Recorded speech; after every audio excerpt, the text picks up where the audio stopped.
So hello guys, आज चाहिँ हामी रियाक्सन भिडियो लिएर आइसकेको छौँ र हाम्रो यो चाहिँ पहिलो रियाक्सन भिडियो पनि हो र हामी चाहिँ रियाक्सन गर्न गइरहेको छौँ हाम्रो प्रभात बस्नेतकोबाट एउटा मिम, पार्लियामेन्ट मिम र वेलकम छ तपाईँहरूलाई एनएपी रियाक्सनमा र एनएपी को फुल फर्म चाहिँ निर्मल आयुष प्रकाश रियाक्सन। ल हस् त अब केही नभने हामी भिडियोतर्फ लागौँ।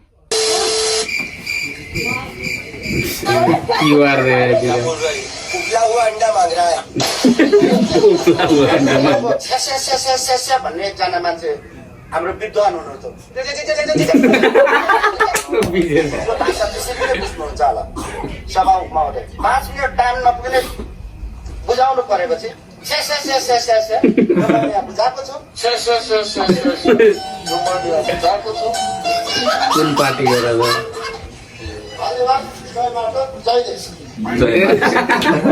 अर्थमन्त्रीज्यू आउँदै हुनुहुन्छ। हजुरले सुरु गर्दै गरौँ। अर्थमन्त्री आएपछि समय काउन्ट गरौँ। तपाईँ प्रधानमन्त्री पनि नआउने, अर्थमन्त्री नआउने, कसरी चल्छ यो सभा? आज उहाँले पेश गर्नु भएको यो विनियोजन विधेयकमा मैले छलफल गरेर के उपलब्धि हुन्छ हुन्न। त्यसैले गर्दाखेरि म आइज त बल्दै बल्दिनँ।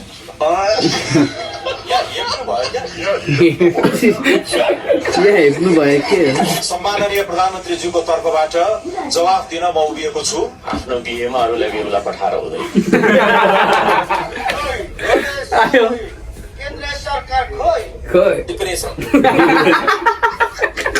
होइन। मान्य सदस्यले समय माग्दाखेरि मैले दिनपर्ने समय म दिन्छु। अहिले बस्नुहोस्। समयमा माग्न चाहन्छु। के विषयमा आएको छौँ समय मान्य सदस्य? मन्त्री परिषदको कुरा छ। यो मन्त्री परिषदको पूर्ण मान्य सदस्य, मैले यहाँलाई समय पनि दिएको छैन, माइक पनि दिएको छैन। दिनभरि बसिराख्नु पर्ने, अरू चाहिँ नबस्दा पनि हुने भनेदेखि हामी पनि तपाईँको यहाँ बसिरहन्छ होइन। उचित छान्दिनँ। म पनि एउटा दलको नेता हो। म पनि अहिले लागेँ किनभने यो लाइन सबै खाली छ। नआउनु पर्ने नबस्नु पर्ने रहेछ। तपाईँले जे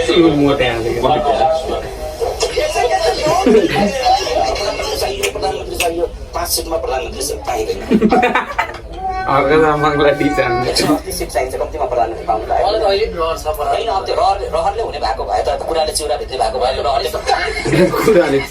पुगेको छैन। सरकार बनेको प्रधानमन्त्री राजीनामा दिए अघिल्लो दिन फेरि भोलिपल्ट तिमी म बिना अधुरो, म तिमी बिना अधुरो।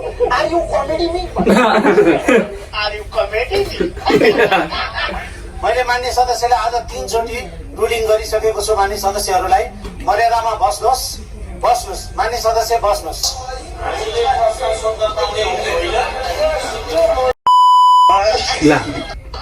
राज राई सहित श्रम संस्कृति पार्टीका माननीय सदस्यहरूले नियमित रूपमा सभाको मर्यादा विपरीत संसदमा प्लेकार्ड देखाउने, अभद्र व्यवहार देखाउने गरेकोले माननीय सदस्यहरूलाई प्रतिनिधि सभा नियमावली 2079 को नियम 30 बमोजिम आफ्नो क्रियाकलाप तथा व्यवहार सञ्चालन चेतावनी दिन्छु।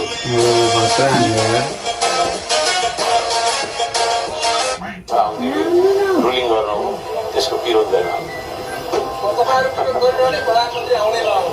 हामी गरिरहन्छौँ। 5 वर्ष गर्छौँ।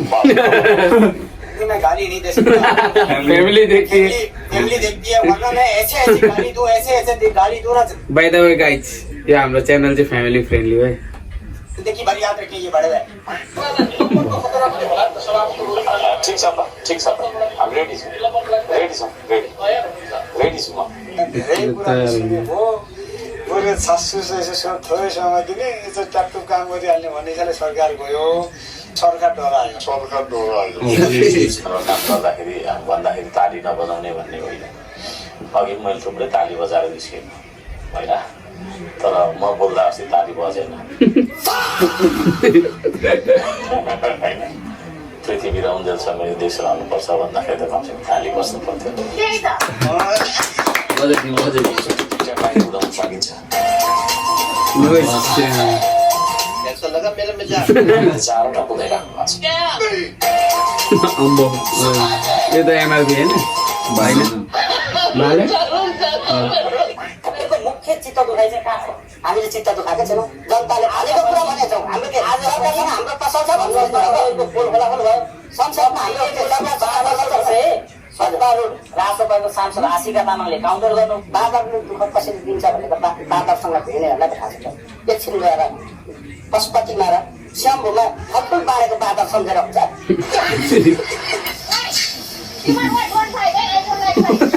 प्रधानमन्त्री चाहियो 24 घण्टा म प्रधानमन्त्रीको अनुहार हेरिरहन मनपर्छ भन्ने पनि पाइयो। तपाईँका साथीहरू यसो गरेर बोल्नुहुन्थ्यो। 5 जना आउनु भएको छ। यसो यति इन्भेस्टमेन्ट हुने गरी चाहिँ तपाईँहरू आफूले पनि भेट्न पाउनु भएको छैन क्या। राष्ट्रसभाको सांसदहरूले पनि अहिलेको नेपालको प्रधानमन्त्री भनौँ, राष्ट्रसभाकै वरिष्ठ नेता प्रधानमन्त्री बाल्नुसाले तपाईँहरूले पनि भेट्न पाउनु भएको छैन। के हो ठ्याक्कै रजिकलाई भेटिरहनु पर्ने, दिनकै अँगाल हालेर हिँडिरहनु पर्ने प्रधानमन्त्रीसँग भन्ने त्यो कहीँ पनि हुँदैछ। तपाईँलाई मेरो निवेदन छ सभामुख मार्फत, तपाईँ बहुत ट्यालेन्ट मान्छे हुँदो रहेछ, विद्वान पनि हुनुहुँदो रहेछ। त्यसै भने तर विद्वान कसरी भनिन्छ, विद्वानका परिभाषा के हो त्यो भन्ने कुरो मलाई पनि विजय साई बुझ्नु मन चाहिरहेको छु। सानोमा पढ्नु पर्छ क्या। सरकार सफल त हुँदैन अनि जनताको भावनाले भोट टेस्ट लाग्दैन। उल्टाचलमा सुरु गरिहाल्नुहुन्छ, विरोध गरिहाल्नुहुन्छ। लिएर बसिरहनु भएको छ, हेर्नुहोस् त बिचरा क्यान्डिडेट प्रधानमन्त्री भागिराख्नु भएको छ। भागिरहेको भएको छ कि उहाँ आफ्नो कार्य व्यस्ततामा भए पनि अर्थमन्त्री के कार्य व्यस्तता हुन सक्छ? पतञ्जलीको राजीनामा माग्नुहुन्छ। 2 महिना भएको छैन सरकार बनेको, प्रधानमन्त्री बालेन्द्र शाहको राजीनामा माग्नुहुन्छ। तपाईँ नारा हामीले 2-3 वटा एउटा मुर्दा प्रधानमन्त्री चाहिँदैन भनेको मरेको छ कि जिउँदो छ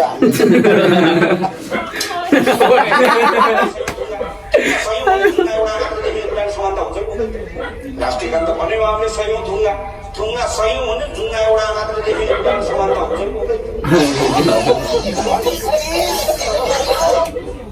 सयौं ढुङ्गा भने सयौं ढुङ्गा हुनु पर्यो। वाउ बालेन सरकार जनताको मत कसले भन्दैछ?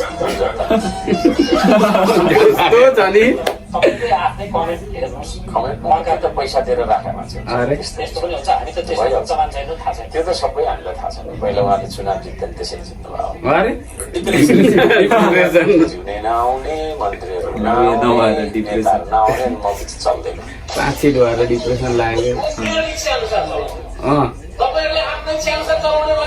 यो चाहिँ पहिला मेयर हुँदा चाहिँ यस्तो आफ्नो इच्छा अनुसार चलाउने भने अर्को चुनाव पर्खिनु अरे, अनि अहिले चाहिँ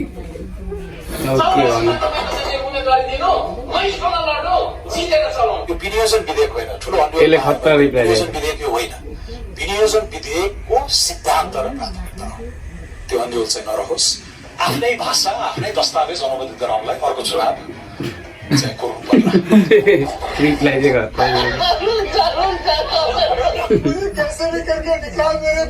खतरा यसो मैले पूर्वकतिरका यसो साथीहरू कुरा सुन्छु, त्यो साथीहरू अब के हो थाहा छैन। यहाँ हामीलाई हैरान भएको थियो, यो हैरानबाट उ गर्नलाई उहाँलाई जिताएर काठमाडौँतिर पठाइदिएछ। मान्छेलाई बसी खान नदिएर, मान्छेलाई बिखान नदिएर, मान्छेको तिरै तिरेर चाहिँ मान्छेले जिताएर विकास होला भन्दा पनि नेताको हल्ला काठमाडौँतिर जाओस् भन्ने चाहिँ उहाँहरूलाई लागेको छ। हामीले ढुक्कले सुत्न पाछौँ भने जस्तो यसो प्रतिक्रियाहरू हेर्छौँ। मैले यो मेरो कुरा भन्दा पनि सांसदहरूको विरुद्ध बोल्नु भएको छ पार्टीले गरेको कार्यक्रम। नचाहिने कुरा नलाग्नु है, चाहिने कुरा सोध्नुहोस् तपाईँले। फेरि उल्टो कसरी भाइरल पार्ने दिदीलाई भन्नुपर्छ नलाग्नु, त्यो हो भने म यहाँबाट टेक्दै टेक्दिनँ। मोबाइल चलाएको धेरैले चाहिँ के गरेको छन् भने मलाई संसदमा बसेर पनि मोबाइल चलाएको छ, यसले चाहिँ काम गरेको छैन, भयो सुनेको पनि छैन भन्छ। तर मेरो चाहिँ के छ त भन्दाखेरि मेरो दिमाग चाहिँ म जे गरे पनि म अहिले तपाईँहरूसँग बोलिरहेको छु, अहिलेसम्म बोलिरहेको पनि मेरो दिमागले अर्को कुरा पनि सोचिरहेको हुन्छ क्या। डिप्रेसन बन्दार साथ कुरा उठाइराख्नु भएको छ यो बाँदरको बारेमा। यो सरकार किन सिरियस हुँदैन सभाको मतै? यो बाँदरलाई नियन्त्रण गर्न सकिएन भने यो मात्र भन्दैलाई देखाएर हाम्रो जनतामा जीवनमा परिवर्तनमा ठुलो समस्या हुन्छ। तत्काल रूपमा यो बाँदरको समस्या सभामुख महोदयलाई यो सरकारलाई म ध्यान आकर्षण गर्न चाहन्छु। यहाँ धेरै सांसदज्यूहरू कराएको चाहिँ देखियो। बाँदरलाई कसरी फेरि बाँदर भन्दा हर्क जाममा देखेँ। प्रविधि छ। टेक्नोलोजी छ तर बाँदरलाई चाहिँ भगाउने यहाँ टेक्नोलोजी संसारभरि मैले खोजेकै हो छँदै छैन तेरो संसदमा गराएर मात्रै त्यो बाँदर आतंक चाहिँ हट्ने होला छैन किनभने बाँदर चाहिँ एकदमै बुद्धिमानी जनावर हो त्यसलाई चाहिँ अहिलेसम्म कोही पनि वैज्ञानिकले यो आतंक हटाउने अहिलेसम्म संसारमा कोही पनि वैज्ञानिकले यसको एउटा उपाय निकाल्न सकेको छैन एउटा उपायले हुन पनि हुँदैन हरेक मन्त्री बोल्ने भाषाको शैली पनि एउटै हुनुपर्छ बोल्ने तरिका पनि एउटै हुनुपर्छ त्यही नै बोल्ने कसैले चाहिँ टुक्का भन्नुभयो भने त्यो टुक्का पनि लागु नै हुनुपर्छ अर्को मन्त्रीले भनेर माग गर्नु भने सभाले त्यही दिइरहने हो अनि सदस्य खोला तटीय क्षेत्रबाट नागरिकलाई बचाउँदा यहाँ केही रुवावासी छ किनकि म सुकुम्बासीका नाममा 36 वर्षदेखि राजनीति गर्नेहरूको खेलोपनको सकिन्छ वर्षौंदेखि सुकुम्बासी बनाइएकालाई सरकार व्यवस्थापन गर्दैछ तर यता स्थानीय र प्रदेश भने प्लटिङवालासँग मिलेर नयाँ सुकुम्बासी बनाउँदैछ यो ग्रुप दृश्य हेर्नु छ भने भक्तपुरमा निम्तोष होइन भने विपदहरूकै एमराजलाई बेलैमा तह लगाउनु पर्यो नम्बर टिप्नु त इम्पोर्टेन्ट कुरा गर्नु छ हजुर भन्नुहोस् 902 पैसा सोची ठिक छ हेलो हर्काजी हेलो बालनजी के छ हालखबर मलाई नमस्कार भन्नुहोस् त अनि म नमस्कार फर्काउँछु नमस्कार नमस्कार हामीलाई चुप लगाउने हो भने उपसभामुख हामीले दिनु पर्यो नेपाल न्युज श्रम संस्कृति पार्टीले उपसभामुख पायो अरे कहिले 7 जुन 2024 लेखेको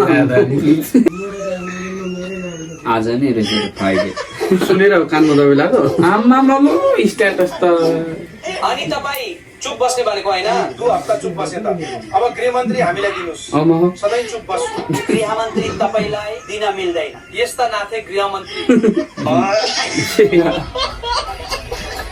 गाइस भिडियो चाहिँ यति नै थियो होइन यो भिडियोको क्रेडिट चाहिँ हाम्रो पर्वत बस्नेतजीलाई जान्छ हाम्रो भिडियो मन परेमा लाइक गर्नुहोस् तपाईँहरूलाई कुन भिडियोमा रियाक्सन गर्नु पर्नेछ हो त्यो भिडियो कमेन्ट गर्नुहोस् अथवा गीत पनि हामी रियाक्सन गर्नेछौँ है हस् त धन्यवाद नमस्ते